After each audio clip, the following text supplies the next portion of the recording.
करते हैं कि उस दिन वो मीठा खाते हैं। शब ट्यूसडे वाले दिन मीठा खाते हैं, बाद कसरत खाते हैं, उस दिन कुछ नहीं खाते। और वेडनेसडे, ऐश वेडनेसडे जो है, इस दिन उन्होंने ऐश वेडनेसडे में दाखिल होना और वो ईमान रखते हैं कि हम जब ऐश वेडनेसडे में जाएंगे तो हमारे गुनाह माफ किए जाएंगे। ये इसकी थ्योरी है। तो मैं चाह रहा था कि इस पे बात करेंगे, लेकिन खुदा के पाक की मर्जी नहीं। आज एक बड़ा सादा सा और बड़ा खूबसूरत टॉपिक है जिस पे आज हम बात करने वाले हैं, और मैं ईमान रखता हूँ कि आज के टॉपिक के वसीला से हम सफल कर पाएंगे। आमीन। सो आइए किताब मुकद्दस की तिलावत को लेंगे। दूसरा कुरिन्थियों 4:7 आयत को पढ़े बेटा। अय्यान बाबुल आवाज तिलावत करें। लेकिन हमारे पास ये खजाना मिट्टी के बर्तनों में रखा है, ताकि ये हद से ज्यादा कुदरत हमारी तरफ से नहीं बल्कि खुदा की तरफ से मालूम हो। आमीन। किताबे मुकद्दस का पढ़ा और सुना और समझा और कबूल किया जाना हम सबों के लिए बाइस बरकत हो। सब कहे आमीन। हाथ उठाकर। बड़ी खूबसूरत आयत है कि लेकिन हमारे पास मट्टी के, मेरे साथ साथ लेंगे, मट्टी के बर्तनों में क्या रखा है? खजाना। सारे बोले, मट्टी के बर्तनों में क्या रखा है? खजाना। ताकि ये हमारी तरफ से नहीं, खुदा की तरफ से क्या हो? बोलते जाए। बाइबल आपने खोली है मेरे साथ। क्या हो? मालूम हो। और हद से ज्यादा क्या हो? कुदरत क्या हो? जाहिर हो। बड़े इस आयत में से जो मजमून लिया गया है वो है कीमती बर्तन। आज का हमारा टॉपिक क्या है? सारे बोले, आज का हमारा टॉपिक क्या है? कीमती बर्तन। कुरिन्थस के लोगों के लिए ये बात खुदा के रूहुल कुद्स ने लिखवाई, मुकद्दस पालूस रसूल की मार्फत, ताकि वो लोग अपने बदन की वैल्यू को समझे। बाइबल की तारीख के अंदर 2 शहर नहायत बदकार है। सदूम अमूरा की बात करें पुराने अहद के अंदर, तो वो शहर भी बदकार था और खुदा ने मार दिया। लेकिन उससे भी आगे आए तो वो शहर बाइबल की तारीख के अंदर सबसे बड़े बदकारी के अंदर मिलते हैं। वो है कुरिन्थस और थस्सलुनीकियों। ये 2 शहर नहायत बदकारी के अंदर, और इनके नजदीक बदकारी, ज़नाकारी, हरामकारी, अय्याश परस्ती, बुत परस्ती, एक बीवी के होते हुए दूसरी को रखना, तीसरी को रखना, चौथी को रखना, ये आम बात थी। गोया इनका खुदा का कलाम गया, इनका खुदा की आवाज की मुकद्दस पालूस रसूल की मार्फत, लेकिन कहीं ना कहीं इनमें वो बातें उठती थी, जागती थी बातें। और अगर आप इन दोनों खतों का मुतालिया करें तो पालूस रसूल बुलंद आवाज इन्हें जिस्म पर, हरामकारी पर, ज़नाकारी पर इन्हें समझा रहे हैं कि भाई जिस्म की वैल्यू है। उसने कहा क्या मैं कहूं कि मेरे जिस्म कस्बी के अज़ा है? अगर मैं अपने जिस्म को कस्बी के लिए, बदकारी के लिए यूज करूं तो मेरे जिस्म कस्बी के अज़ा है। तुम्हें इस बात का ख्याल क्यों नहीं आता? उसने जिस्म के मुतालिक ये दोनों खतूत इनके लिए लिखे, इनके गुनाह पर बात की, इनकी कमियों पर बात की, इनकी बदकारियों पर बात की, ताकि ये समझ सके हमारी जिंदगी में हमारे जिस्म की और बदन की वैल्यू क्या है। लिखा हरामकार अपने जिस्म का भी गुनहगार है। अगर आप हरामकारी करोगे, बदकारी करोगे, गुनाह करोगे, ज़नाकारी करोगे तो आप लिखा अपने जिस्म के कसूरवार हो और आपको हिसाब देना पड़ेगा। बल्कि दूसरा ग्रंथियों 6 बाब 19 आयत में इसी में लिखा है, क्या तुम नहीं जानते कि तुम्हारा बदन रूहुल कुद्स का मकदस है और तुमको खुदा की तरफ से मिला है। सारे बोले, तुमको खुदा की तरफ से और तुम अपने नहीं, कीमत से, सारे बोलो, कीमत से खरीदे गए हो। इन्हें बताई वैल्यू कि ये जिस्म, ये बदन तुम्हारा नहीं है, किसी मासूम बंदे ने तुम्हारे लिए कीमत दी है, किसी ने अपने हाथों में तुम्हारे लिए कील लिए है, किसी ने अपना जिस्म तुम्हारे लिए छदवाया है, किसी ने भारी सलीब तुम्हारे लिए उठाई है, किसी ने अपने पांव में, हाथों में तुम्हारे लिए मेखे ली है, किसी ने तुम्हारे लिए अपने सर पर कांटों का ताज पहना है। इसलिए ये जिस्म तुम्हारा नहीं है, लेकिन बस अपने बदनों से खुदा का जलाल जाहिर करो। ये जिस्म खुदा का है, मसीह का है, मसीह ने मार खाई, मसीह ने आपको दिया, तो आपके लिए लाज़िम है कि इस जिस्म में से आप हरामकारी को जाहिर ना करें, हरामकार ना बने, ज़नाकार ना बने, अपने अज़ा को कस्बी के अज़ा ना बनाए कि जिदे नाल दिल चाहे, जिन चाहे जिस्म नु यूज कर ले जाए। ऐसा नहीं है। ये जिस्म मसीह का है तो मसीह के लिए इस्तेमाल हो। आमीन। और उसने सिखाया कि देखो तुम्हारे जो जिस्म है, बर्तन, तुम्हारा जिस्म जो है ना, एक बर्तन की मानिंद है। मेरे साथ रहिए, तुम्हारा जिस्म जो है एक कीमती बर्तन की मानिंद है, जिसके अंदर खुदा ने खजाना रखा है। आमीन। तुम्हारे जिस्म क्या है? कीमती बर्तन है। अभी हमने वर्ड्स पढ़ी, क्या तुम नहीं जानते कि तुम्हारा बदन, बोलते जाए ना मेरे साथ साथ, तुम्हारा बदन, यानी ये बदन जो है, ये बर्तन की मानिंद है। और लिखा इसके अंदर कीमती खजाना। कीमती खजाना क्या है? रूहुल कुद्स, खुदा का पाक रूह तेरे जिस्म के अंदर, तेरी बॉडी के अंदर, तेरे जिस्म के अंदर रहता है। तेरा ये बदन जो है, ये आम जिस्म नहीं है, ये खुदा का घर है, खुदा का मकदस है, खुदा का एड्रेस है, खुदा रहता है इसमें। ये कस्बियों के लिए नहीं, ये कस्बी के अज़ा के लिए नहीं, हरामकारी के लिए जिस्म नहीं है, ये गुनाह के लिए नहीं है कि तू जैसे चाहे इसे यूज करे। लिखा है मट्टी के बर्तनों में कीमती खजाना रखा है। तुम्हारे जिस्म कीमती बर्तन है। आमीन। और इसके अंदर कीमती, आपको याद हो कि खुदा ने मुकद्दस मूसा को एक अहद दिया कि एक बॉक्स बनाया जाए, शहादत का संदूक बनाया जाए। और वो किससे बना? कीकर की लकड़ी से। कीकर की लकड़ी से बनाया गया। तो जब तक वो बना नहीं, वो एक आम लकड़ी है। मेरे साथ रहिए, जब तक वो बना नहीं, आम लकड़ी है। लेकिन जब वो बन गया, उसके ऊपर सोना मर दिया गया, तो उसकी थोड़ी सी वैल्यू बढ़ गई। फिर उसकी वैल्यू और बढ़ी जब उसके अंदर तोमार रखे गए, मन रखा गया, और मूसा और हारून का आसा रखा गया उसमें। तो फिर उसकी वैल्यू बढ़ गई। फिर जहां वो अहद का संदूक होता था, वहां खुदा की लीविंग होती थी, खुदा का जलाल होता था, खुदा वहां जुम्बश करता था। आम लकड़ी, आम सोना, उसकी तब तक वैल्यू नहीं थी जब तक उसके अंदर कीमती चीजें नहीं रखी गई। आपकी और मेरी वैल्यू तब तक नहीं थी जब तक खुदा का पाक रूह और खुदा का कलाम हमारे अंदर नहीं था। हम एक आम जिस्म, आम जिंदगी की तरह थे। हम जब गुनाह के अंदर थे, नापाकी के अंदर थे, आम जिंदगी थी, आम लोग थे। लेकिन याद रखिए, जब आपने पानी का बपतिस्मा ले लिया, आपने यीशु मसीह को कबूल कर लिया और आप यीशु मसीह में आ गए और खुदा का पाक रूह आप में आ गया, तो आप आम नहीं हो। आपकी वैल्यू है, आप कीमती बर्तन हो।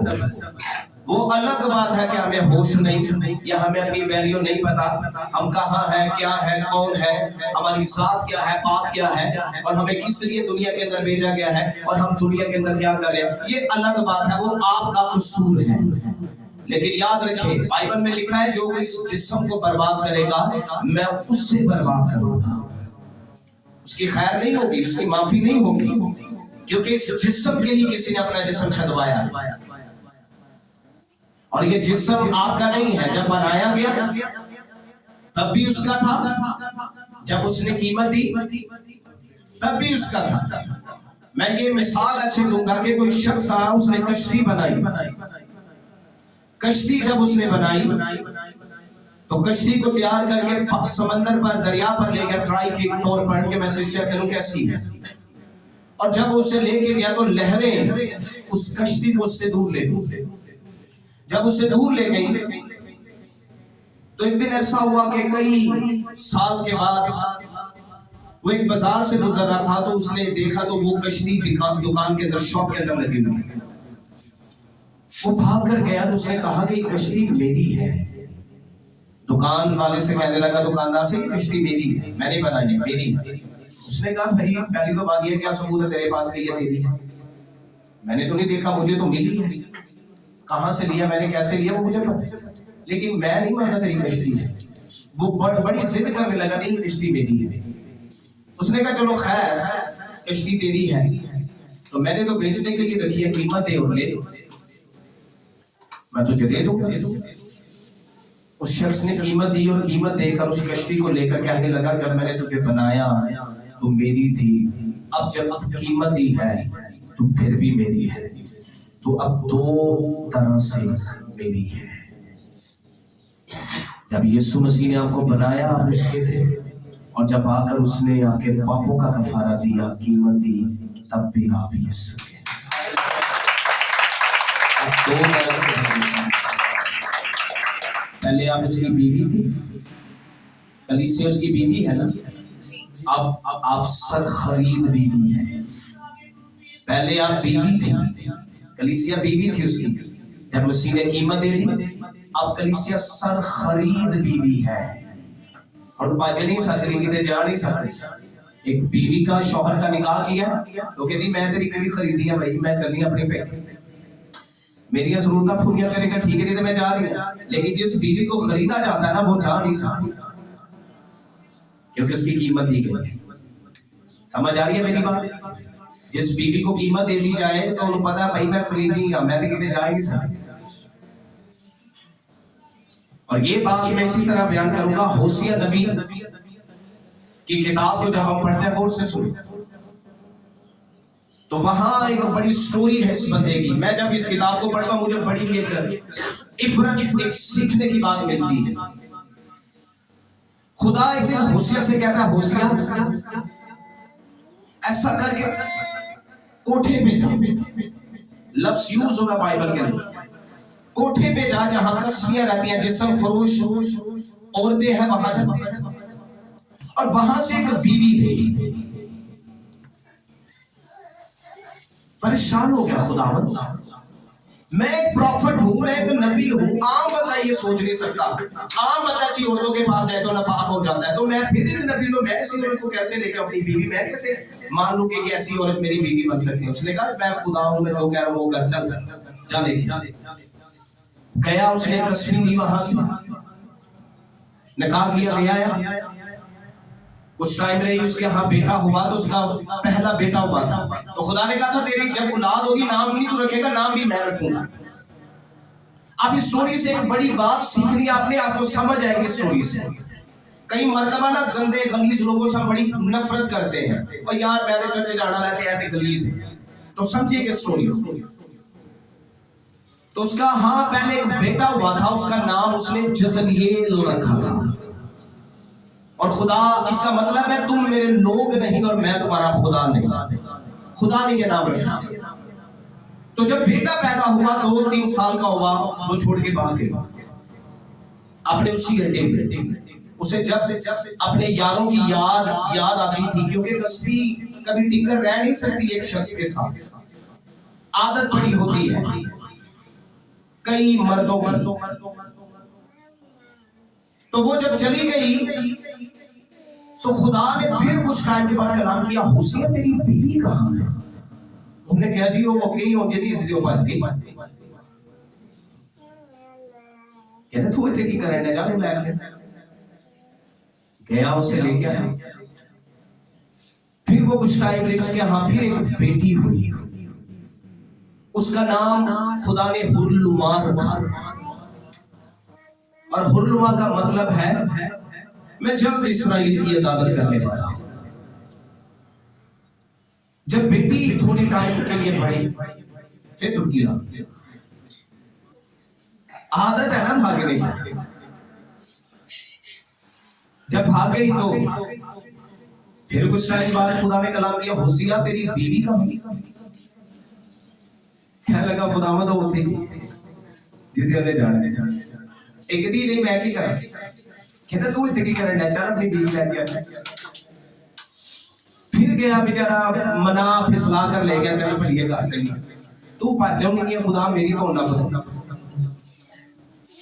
फिर वो आई, फिर उसके हाँ एक बेटा हुआ, उसका नाम खुदा ने लोमी रखा।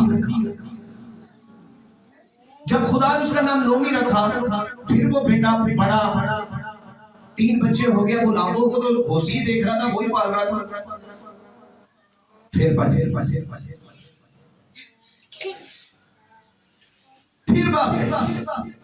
फिर खुदा ने कुछ टाइम के बाद कलाम किया, होशिया तेरी बुढ़ी कितनी ਹੁਣ ਤੇ ਉਹੀ ਤੱਕ ਪੈ ਗਿਆ ना खुदा तेनों ही पता कितने।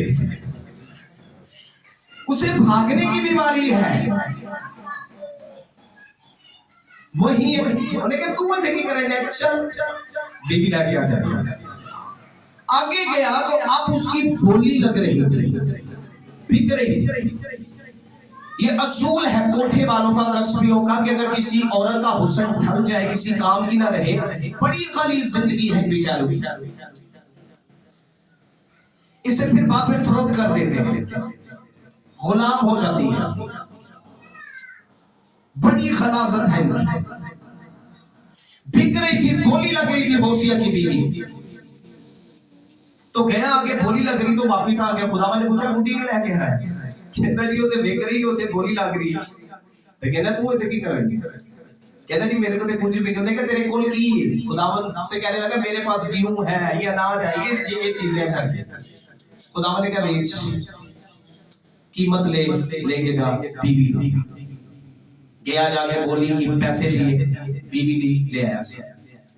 तो जब ले आया तो फिर उसने खुदावन ने कलाम किया कि अब इसे बता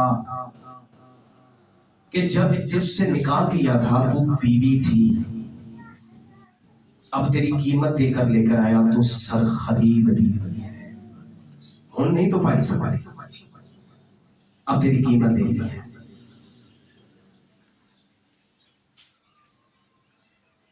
कुछ टाइम के बाद खुदा ने फिर होशिया से कलाम किया, होशिया क्यों परेशान है?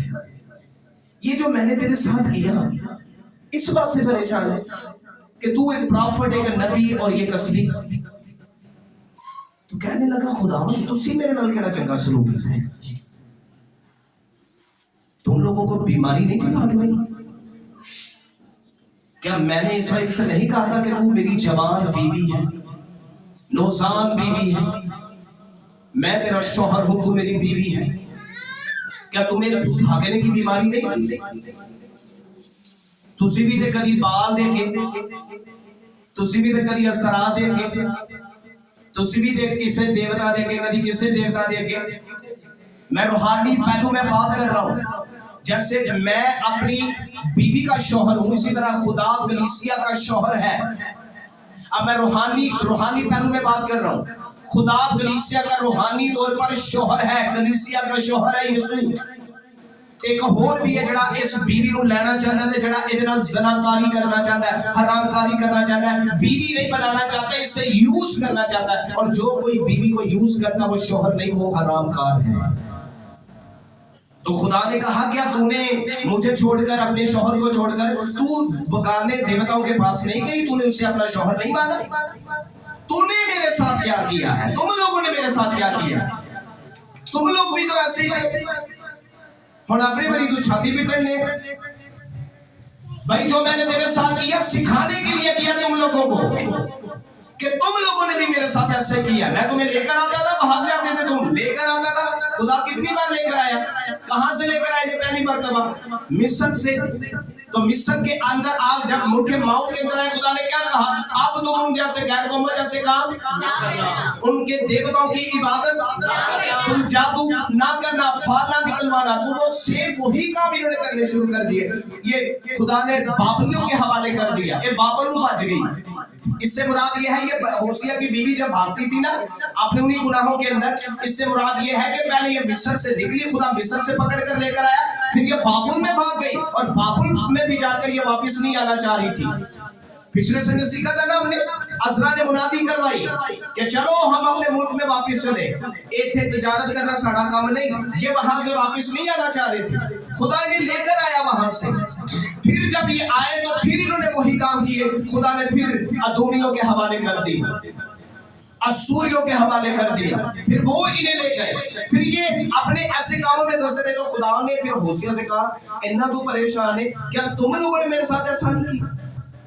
ये सारा काम, सारी स्टोरी मैंने सिर्फ तुझे सिखाने के लिए तब लिखा। होशिया खुदावंद के आगे सार सार रोया, खुदावंद हमें माफ कर दे।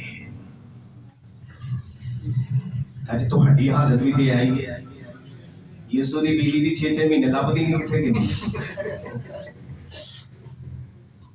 जिधर याद आ गया मेरा यीशु, तो उधर आ गया लापरवाही, अहमक औरत, लिखा अपना घर बर्बाद कर दिया। तना औरत अपना घर तेरे, मैं तो पूछा ना तुसी अहमक को तुसा कहना नहीं पाते, सब असली पढ़े था। अकलमंद हो तो जाहिर करो। ये स्टोरी सीखने वाली है, भागने का मर्ज लगा हुआ है।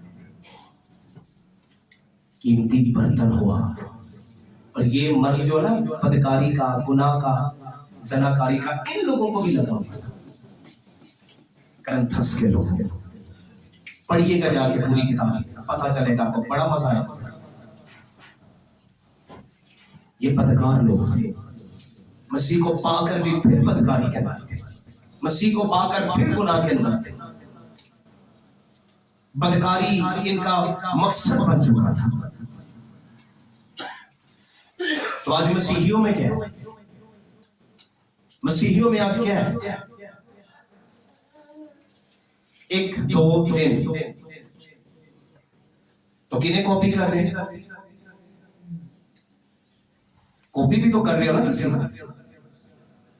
अच्छा चैनल तैयार जा रही है जी, मैं कहती हूँ, मैं कहता हूँ शादी करनी चाहिए जी, एज कर लेनी चाहिए थी, दूसरी करे, तीसरी करे, रिलीजन बदले, इसमें कौन सा हर्ज है? मेरे नजदीक तो कोई बात नहीं। तो इतनी एजुकेशन हासिल करके उसकी थ्योरी देखे, मैं हमेशा कहता हूँ जरा बोधा पढ़ लेके जाता खुदा भी बन जाता है। और खास तौर पर आर्टिस्ट, एक्टर जिन्होंने फॉलो कर दी गई दुनिया, वो अपने आप में खुदा है और ये मरेंगे अपनी बदकारी में। लॉस एंजलिस अमेरिका का शहर, आपको पता है क्यों वो जला? किसी को स्टोरी पता हो क्यों जला? मैं उसकी थोड़ी सी स्टोरीज देख रहा था कि जिस दिन वो जलने वाला था उससे 2 दिन पहले लॉस एंजलिस में ही एक शो किया गया था। बड़े बड़ी बॉलीवुड की दुनिया जो थी, एक्टर जो थे वहां बैठे हुए थे। तो उस नाइट में उन्होंने खुदा को हुटिंग की, खुदा को चढ़ाने सन, ठट्ठे करने सारे थे खुदा। सब तो ज्यादा कार होते एक्टर जलाकर राख कर छड़िया सब कुछ। सिर्फ एक शख्स का घर वहां बचा था जो ईमानदार रास्तबाज शख्स था। खुदा गैरतमंद खुदा है, ठट्ठे ना करे उसे, वो लहदा कर लेके तुम्हारी संगी नहीं मरोड़ना, वो है ਉਹਦੇ हाथ च।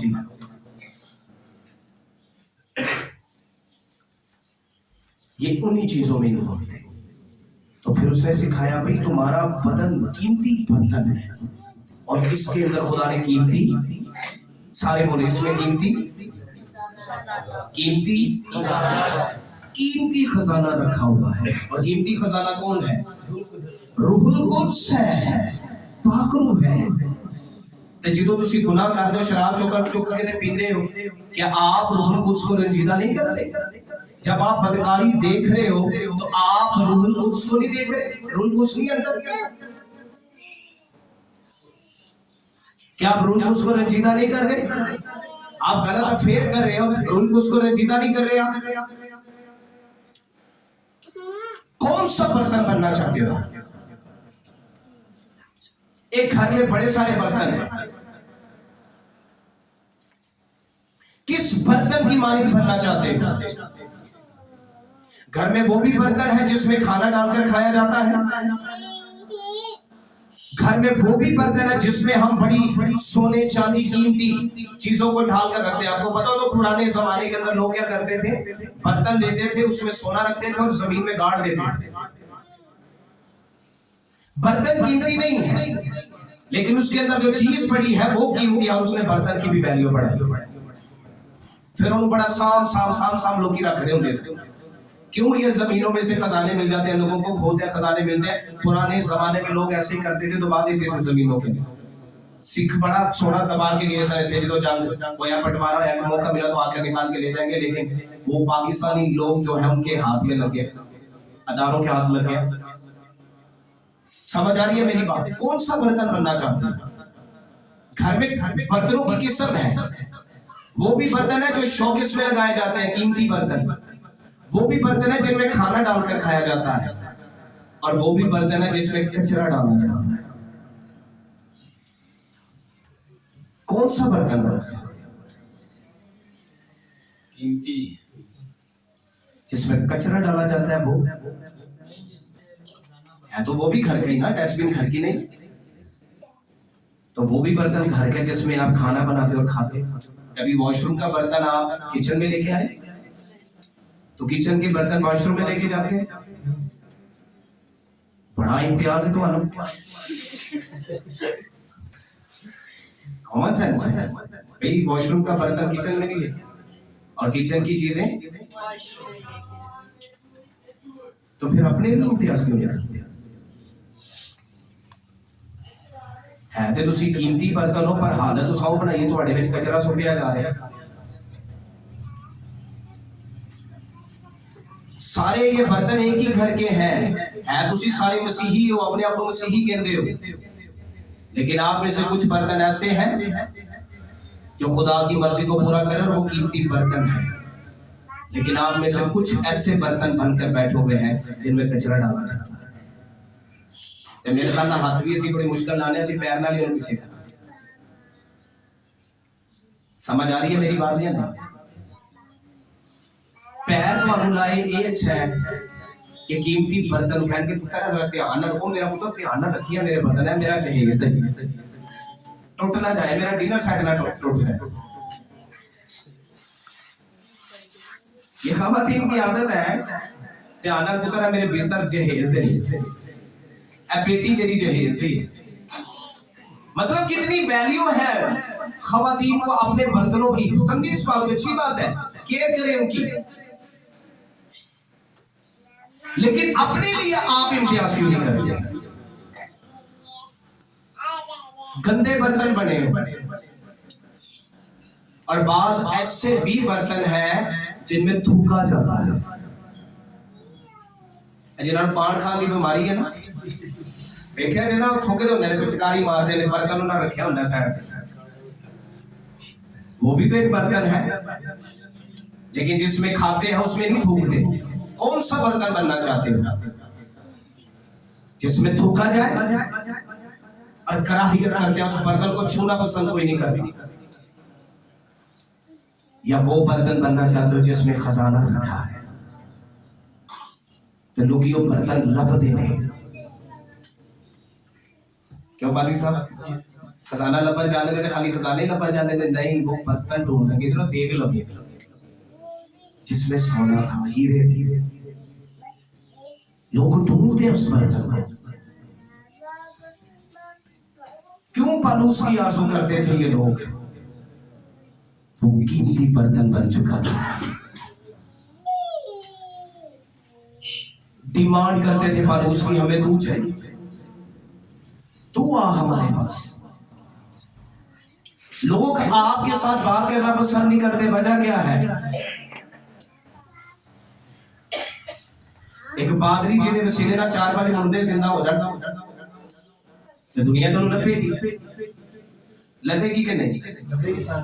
पीछे पीछे जाएगी क्यों जो ऐसा यार है पादरी ठीक इन्हें लो ढूंढती है लोग क्यों यीशु के पीछे भीड़ थी मेरे साथ लिए क्यों यीशु के पीछे भीड़ थी फकीरों फरीसियों के पीछे भीड़ क्यों नहीं थी लेकिन यीशु मसीह को तो बास ऐसी जगहों पे खड़े होने के लिए मौका नहीं मिला कि कहीं वो बैठकर मुनादी कर ले कश्ती के उत्ते खलोगे मुनादी करके जाता है झील के उत्ते कश्ती के खलोगे और लोग इतने हजूम था कि यीशु को जगह नहीं मिली खड़ा होने के लिए और लोग यीशु के पीछे भी जाते थे भावे रोटी खान लिए आते सन भावे मोजे देखण आते सन भावे अपनी बीमारियां चंगियां कराना से आते सन लेकिन लोगों की डिमांड यीशु बन चुका था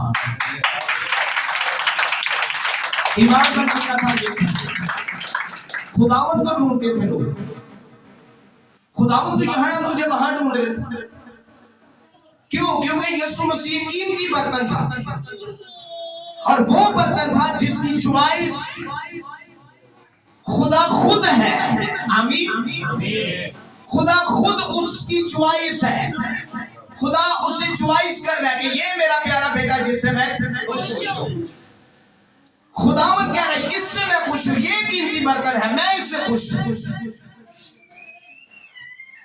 लेकिन आप भी उस जिस्म की तरह जिस जिस्म के अंदर यीशु था याद रखिए जिस्म यीशु था खुदा यीशु नहीं खुदा इमानुएल ही था ये तस्वीर से फिर कभी बात करेंगे इस पे जिस्म का नाम यीशु था और लोगों की डिमांड था यीशु आप मसीही हो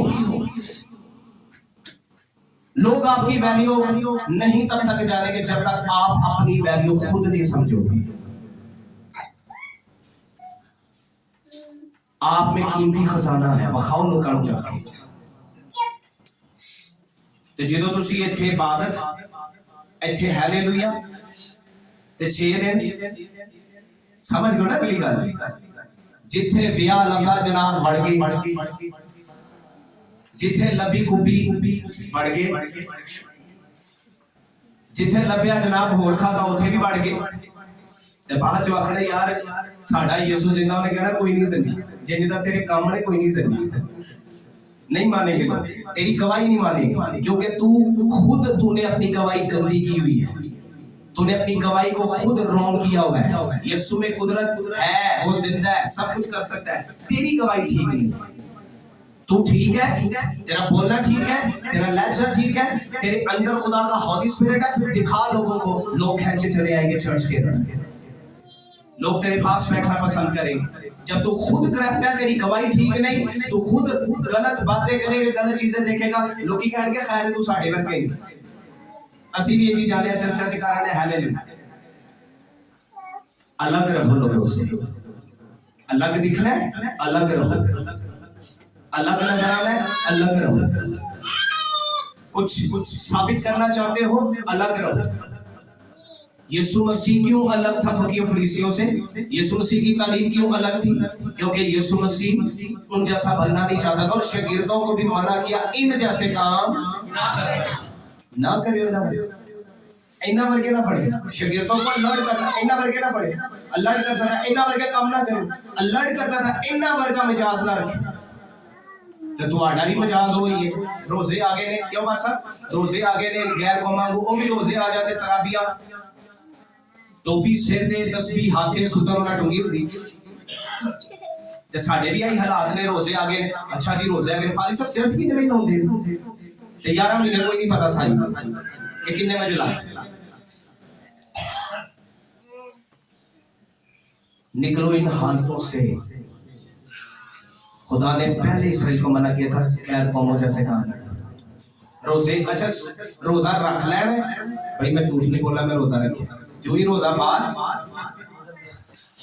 झूठ अंदर फिर नाल ही साई ने इधर रोजा ते बाहर और लुंबा नहाया होएगा जाके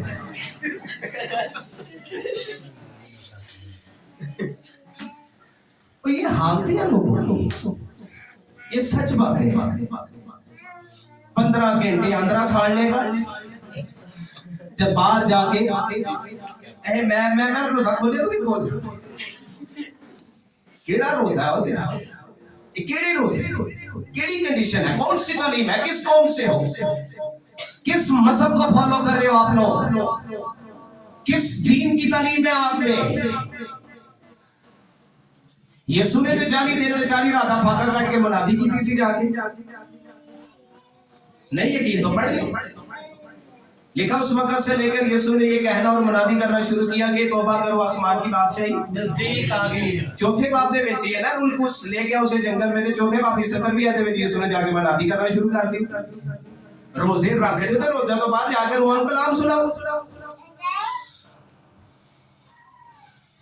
ना आपके रोजे कबूल करेगा, ऐसे रोजों को मानता भी नहीं, तू रख ला जा। रोजा रखा तो फिर भी पकीस की चरा है, रोजा नहीं भी रखा फिर भी पकीस की चरा है। रोजा नहीं रखा फिर भी कलाम सुन, रोजा रखा तो फिर भी कलाम सुन। रोजा नहीं रखा फिर भी खुदा से डर, अगर नहीं भी रखा फिर भी खुदा से डर। खुदा का खौफ हिकमत का शुरू है, दनाई का शुरू है, उम्र की दराजी है, जिंदगी है, सलामती है, हर तरह से तुझे प्रोटेक्शन देगा खुदा का खौफ। और ये हालत इन्हां दी भी सी, ये भी रोजे के टाइम जनाब बास ते रोजे तो बाद बदकारी, ये कंडीशन थी इनकी भी, करंथस के लोगों की। और आज मसीहियों की सेम वही हाल है, इन्हें अपनी वैल्यू नहीं पता। कीमती बर्तन हो तो कीमती नजर आओ, लगे पे नजर आओ ना जरा, ऐन कीमती बर्तन है। जरा कोई बड़ा कीमती बर्तन होए ना, अंटीक चीजें आपको पता है, लोग बड़ी बड़ी कीमती खरीदते हैं तो उन्होंने टेबल के ऊपर रखा होता है तो दूर उतर इधर लाके ना जाए, टूट ना जाए। मैं खातून की टेस्टमनी सुन रहा था, बड़ी जबरदस्त टेस्टमनी थी उसकी। उसने एक बुक लिखी है, पर्दा फट गया, लेकिन इससे पहले वो नॉन क्रिश्चियन थी और जिस कौम से उसका ताल्लुक था, जिस खानदान से उसका ताल्लुक था, बड़ी रिच थी, बड़ी अमीर थे। तो उस पर खानदान में ये रवायत थी कि जब तक कोई सुसाइड ना करे वो आसमान की बादशाही में नहीं जाए। देखो कैसी रवायत है उन्होंने दी। बाइबल कहती खुदकुशी करना हराम होते कि उन्होंने दा खानदान कहते जेड़ा खुदकुशी नहीं करेगा वो आसमान की बादशाही च नहीं जाएगा। और वो पैरालाइज थी। खैर वो दुआ करती रही, किसी तरह बाइबल उसके पास पहुंच गई। उसने बाइबल को पढ़ा, बाइबल को पढ़ती रही, उसका ईमान स्ट्रॉन्ग हो गया बाइबल पर। जब बाइबल को पढ़ती गई इसका ईमान जब स्ट्रॉन्ग हो गया, कीमती बर्तन की वैल्यू बताने लगा कि कीमती बर्तन है कौन। जब पढ़ती गई तो 35 साल गुजर गए उसे व्हील चेयर पे तो बैठी हुई है। तो एक दिन 12 फरिश्ते और 13वां यीशु मसीह उसके घर में आया। तो जब आया, सारी बात सुना, जब आया तो उसने यीशु को देखा, फरिश्ते गिरता तो कहती है यीशु खुदावंद ने मुझसे कहा बेटी उठ और चल। तो कहने लगी खुदावंद आप जानते हो मैं चल नहीं सकती, मैं पैरालाइज हूं। उसने नहीं यीशु को कहा मुझे शिफा दे, उसने कहा मैं पैरालाइज हूं, आपको पता मैं नहीं चल सकती। तो कहती है यीशु ने मुझसे कहा इसीलिए तो कह रहा हूं तो चल नहीं सकती, उठ और चल। और कहती है मैं उसी वक्त अपने कदमों पर खड़ी हो गई और मेरी टांगों ने चलना शुरू कर दिया और मैं खुदा का शुक्र करती हूँ, मैं उसी वक्त अपने कदमों पर खड़ी हो गई। वो कहती है कि जब मैं ठीक होगी तो फिर मैंने बपटाइज किया, बपतिस्मा लिया। जब मैंने बपतिस्मा ले लिया तो मैंने खुदावन की मुनादी करना शुरू कर दी। तो जैसे ही मेरी फैमिली को पता चला कि मैंने बैप्टाइज ले लिया है, मैं मसीही हो चुकी हूँ, मैं बाइबल पढ़ती हूँ, मैं मुनादी कर रही हूँ, तो मेरे परिवार ने मुझे घर से निकाल दी। मुझे घर से सारे मेरे साथ रहे, मुझे घर से निकाल दिया। और कहती है कि मेरा रहना और सहना पता कहाँ था? जंगल। और मैं कहाँ सोती थी? नाले के कंढे पर, वहां रहती थी। महल छोड़ दिया,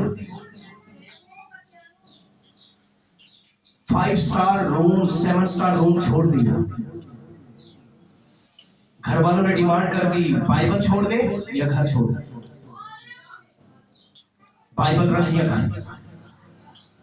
उसने कहा ये तो नहीं छूटेगी, घर छूटता तो छूट जाए। वो जंगल में चली गई और जंगल में जाकर नाले के कंढे पर रहना शुरू कर दिया। जवान थी, 35 साल के बुढ़ा नहीं होता इंसान। और कहती है कि मैं वहां रहती थी, वहां सोती थी और खुदा मुझे ऐसी ऐसी कलीसियों में ऐसे लोगों में लेकर जाता था कि मुर्दे भी मेरे वसीला से खुदा ने जिंदा कर दिया। ये है जिंदा बर्तन। अपनी वैल्यू समझो। वो कहती है मैंने नाले के कंढे पर अपनी सारी जिंदगी गुजारी, किताब भी वहीं लिखी। कहती है लेकिन जो सुकून मुझे उस नाले के कंढे पर था ना, इस बाइबल को सीने से लगाकर रखती थी मैं। जो सुकून मुझे उस जगह पर मिलता था, मुझे अपने महल में कभी नहीं मिला। मैं हमेशा कहता हूं आप जंगल में हो, वादियों में हो, पहाड़ों में हो, आपकी भट्टी क्यों ना हो, अगर यीशु साथ है तो वहां भी सो, वहां भी सही। अगर यीशु नहीं, सुनो, यीशु नहीं, वो महल किसी काम के नहीं है, वो घर किसी काम के नहीं है, वो प्रॉपर्टी किसी काम की नहीं है, वो दुनिया किसी काम की नहीं है, वो फैमिली, वो परिवार किसी काम का नहीं है, अगर यीशु मसीह आपकी जिंदगी के अंदर नहीं है। यीशु में ना ते जंगल भी मंगल है। वो बड़ी खुश थी। वो कहती मुझे कभी कमी नहीं फील हुई कि मैं जंगल में रहती और मैं इतनी रिच फैमिली से हूं। तो कहती है कि जो मुझे चाहिए था वो मुझे मिल गया। ਇੱਥੇ ਦੇ ਜਿਹੜੇ ਪਾਦਰੀ ਦੇ ਵਸਲੇ ਨਾਲ ਮੁਰਦੇ ਜ਼ਿੰਦਾ ਤੇ ਉਹਦਾ ਤਾਂ ਸਭ ਤੋਂ ਵੱਡਾ ਚਰਚ ਹੁੰਦਾ। फीमेल थी, सुनो बेटे, फीमेल थी, मैरिड लाइफ नहीं लाइफ। उसने अपनी जवानी, अपनी जिंदगी यीशु के नाम कर और खुदा ने उसे इस्तेमाल किया। उसे अपनी वैल्यू पता चल चुकी थी कि मैं कीमती बर्तन हूं और मुझ में खजाना है। इसका मतलब ये नहीं कि आप कीमती नहीं हो, आप कीमती हो। यीशु के चेहरे पे बनाए गए हो आप। आमीन। खुदा की सूरत पर आपको तराशा गया है, लेकिन अफसोस ये है कि आपको अपनी वैल्यू नहीं समझ आ रही। जड़ा आ रहा थोकता जा रहा है, जड़ा आ रहा थोकता जा रहा है, जड़ा आ रहा कचरा सुटता जा रहा है। केवल यही तो कर रहा है, आपको वैल्यू नहीं पता चला। जड़ा मर्जी तुम्हारी जिंदगी जाके जो कुछ करके जा रहे आपको पता नहीं चला। इज्जतदार बीवी हमेशा गैरतमंद रहती है और कहती मेरा शौहर है, किसी को हथ नहीं फड़ाती। मेरी बात समझ आ रही?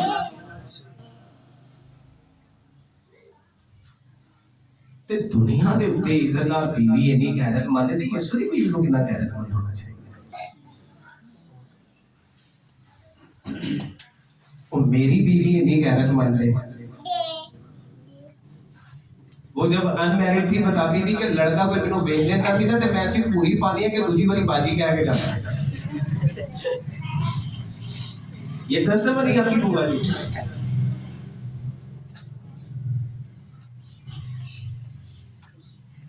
कहती एक दफा बाजार च किसी बंदे ने ना मेरे बाजू ते हाथ लाया, नवे तबले इसने मैं तोड़ दिते हुए थे।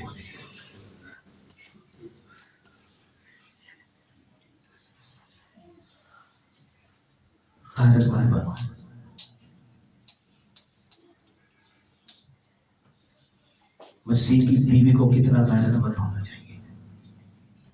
मैं मसीह की बीवी की बात कर रहा हूं, दुनिया की बीवी की।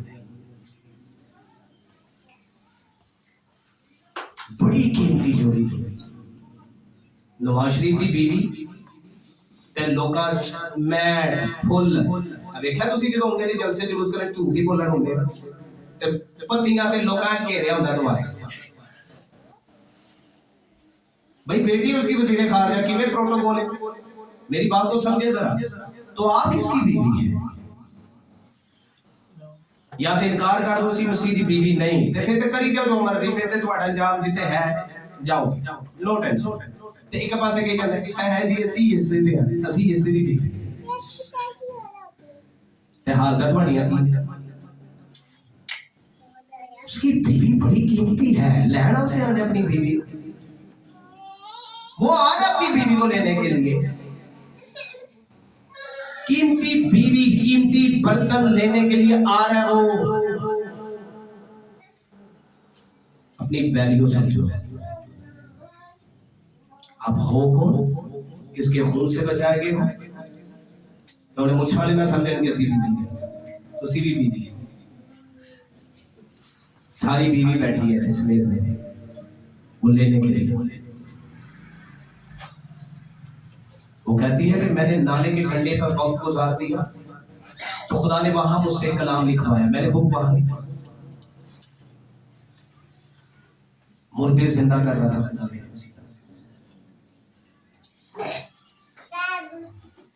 बीवी में काम सौंप के गया जी। आखिरी बात करूंगा, शौहर घर से बाहर चला जाए तो कहना मेरे आंदियां सारिया चीजा कार किने संभालना, हांडी रोटी किने करनी, कपड़े किने धोने, बच्चियां किने सामने। अच्छा बोल दे पता अपने गल आनी सारे बोलो, कपड़े किने धोने, भांडे किने धोने, घर को किसने मेंटेन रखना, कार का सारा निजाम किने देखना, जिम्मेदारी है या नहीं है?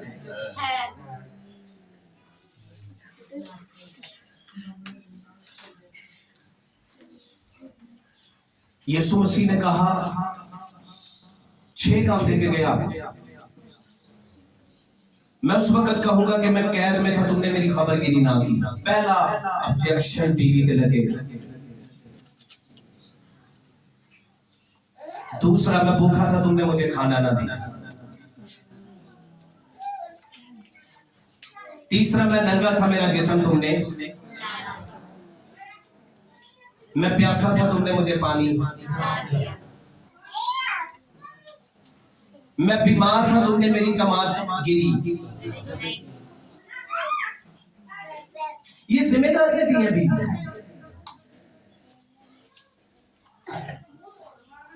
समझ आ रही है या नहीं? मौज से करना बीवी का काम नहीं है,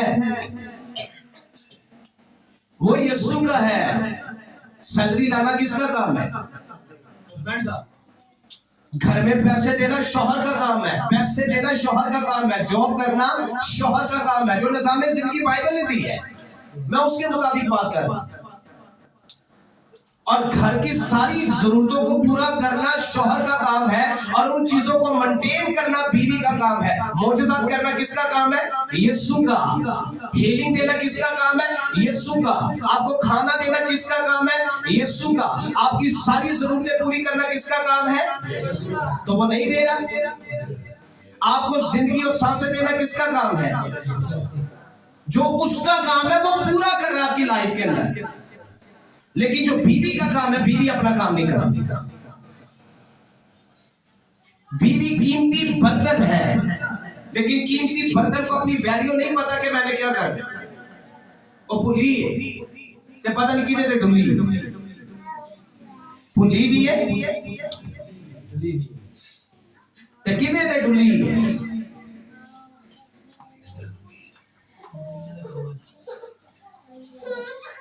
भुलिए ते डुलिए, याद रखें। तो जो आएगा ना ते फिर आवाज भी तेन मारे ते फिर आधा भी तरह छुपना ही आसा। पढ़ ले बाइबल में, मैं अपनी तरफ से बात नहीं कर रहा, लेकिन उस वक्त पहाड़ों से कहेंगे साढ़े पे डिग जा। अच्छा इतने सियाने ने कहने नहीं डिग जा मर जाइए ताकि साढ़े को हिसाब ना लगे। लिखा मुकाशवा की किताब के अंदर जब वो आएगा तो लोग कहेंगे ए पहाड़ों हम पे गिर पड़ो, ए टीलों हम पे गिर पड़ो, हमें फर्रा के गजब से बचा लो, क्योंकि उसके दिन जो आने के पूरे हुए। अब कौन उसके गजब से बचा सकता है? गैरतमंद बंदा आंदा है, सारा कुछ देता है, बेटा बीवी ने अपनी जिम्मेदारी पूरी नहीं की, टांग सुथरी फेरता है।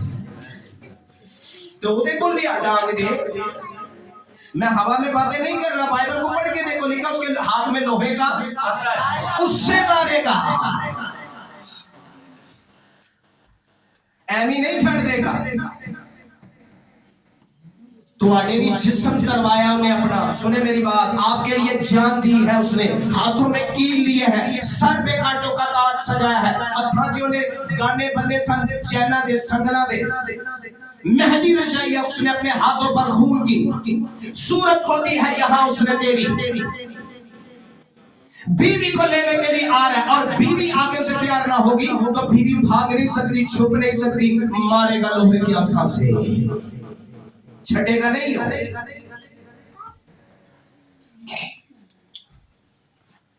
वो लेने के लिए आ रहा अपनी बीवी को, और 6 काम दे करके है, ये करें, भूखिया रोटी दो, किसे नंगे नु वेखे ना जिस्म टको जाके मौजज़े देना रहो कि मैं दुआ की थी तो मौजज़ा आ गया, तू नहीं कर रहा, वो खुदा कर, तेरे जो काम है वो कर।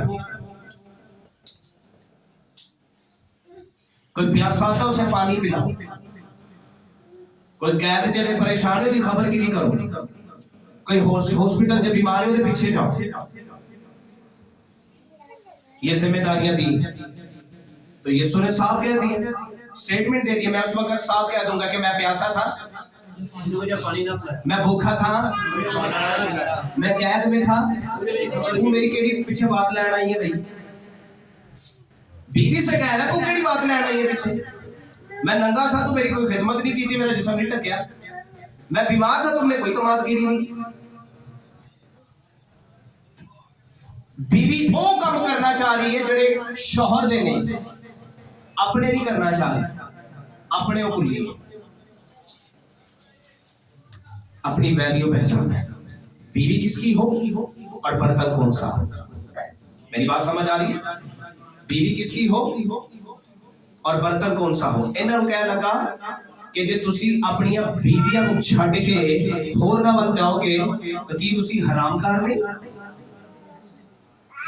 ये गुनाह थे। आज की कलीसिया पर भी सवाल है, बीवी तो जरा सही सीधी बीवी बनी तो खड़ा हो,